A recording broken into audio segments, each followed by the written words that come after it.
She was recently married and still lives, obviously, with her husband. So, I asked if I could stay a few weeks, at most a few months, until I got a new job. It was a no. I was taken aback, but it remained a no. A week or two later, I was kicked out of my apartment. I asked again, and it was still a no. At this point, I was homeless, and the only reason I didn't end up sleeping on the street was because I could crash at a few friends' places until I got a temporary job. I rented a room with a bunch of roommates for a while, eventually got a job in my field again, and am now doing fine. That said, I have not spoken to my sister since. She has called, messaged, banged on my door, sent crying voice messages, apologized dozens of times, tried to explain herself, tried going to my job, tried going to friends, everything. I haven't said a word to her. It's been over a year now. She recently had a child, and she is still desperately trying to reach out. She claims her husband refused to let me stay. He has even reached out several times to beg me to reach out. But to me, the one time I needed her, she basically told me to fuck off. I feel like it was the last push I needed to just end that chapter of my life. I feel bad, but just not bad enough, I guess. Even my friends and my girlfriend are on my case, saying that I should forgive her and that they understood it at first, but now they think I am being an asshole. What would you guys do? Update. So, I had a huge number of people inquiring as to what ended up happening and asking me to make an update should anything happen. While I wasn't sure if I would or even should, I eventually decided to just go ahead and do it. Let me start by apologizing to the people who commented on my post. I made my post, and it didn't seem to gain much traction at all, so I more or less stopped looking at it for about a day, only to find out the next day that I had gotten a lot of comments. Unfortunately, when I decided to reply to a lot of the comments I had been reading, I realized that this subreddit locks the comments after a certain number of comments have been made or a certain amount of karma has been reached. I was not aware of this admittedly very odd rule, so that's on me. I did end up reading most comments and would like to thank everyone offering advice or just saying something supportive. First, to answer a couple of questions that I was unable to answer, along with addressing some incorrect comments in the previous post.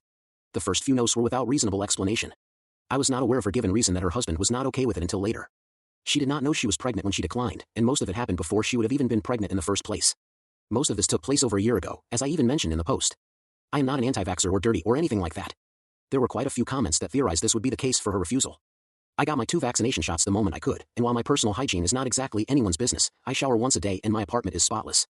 A lot of advice and comments seem to be from the perspective of functional families with a functional family structure. That is not the case here. The primary reason I am so gutted about this entire situation is exactly that. This isn't a case of, well, I don't want my cousin to stay in my house, he can stay somewhere else.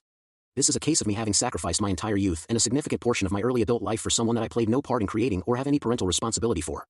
And the first and only time I ever asked her to do something for me as the only person I could reasonably fall back on, and her not doing that, is more than a familial spat, that is a straight-up betrayal. That's also an answer to the people saying that she owes me nothing because I chose to be a parent. Anyway, with that out of the way, I decided to follow some advice given by several people. I told my girlfriend and the friends who involved themselves or were involved by my sister to back off or to lose my number. They do not understand my perspective, and they likely never will. I need to get that through my head, as I have a tendency to talk about my life as if it is standard, but it is a standard only to me. Luckily, most people don't go through any of that. I obviously had a longer and face-to-face conversation with my girlfriend and with individual close friends, but it boils down to that. One friend kept pestering me about it, and I ended up dropping him as a friend. My girlfriend was apologetic, and most friends were either apologetic or said they'd drop it. I ended up writing a long email to my sister. While I will not copy and paste the entire thing here, as it contains a lot of personal information and far more horrible stuff that I am unsure will even be allowed on a site like this, it more or less boiled down to me explaining to her how her refusal to take me in for what ended up being a few weeks made me feel, and I detailed a long list of things I had done to take care of her. I ended up finishing my email by telling her that even if I take her version of the story as truth and her husband is the cause of me not being allowed to stay, it is entirely irrelevant to me because that just means she didn't fight for me at all. I also informed her I have no interest in meeting her child at this moment and have no interest in reconnecting with her. If that changes in the future, I will be the one to contact her.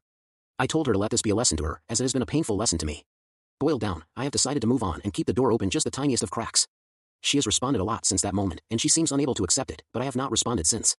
I don't have anything else to tell you, I am afraid, and since the sub only allows one update, well, it is what it is. Again, thank you all for taking the time to respond to my post, and thank you all for your insightful replies.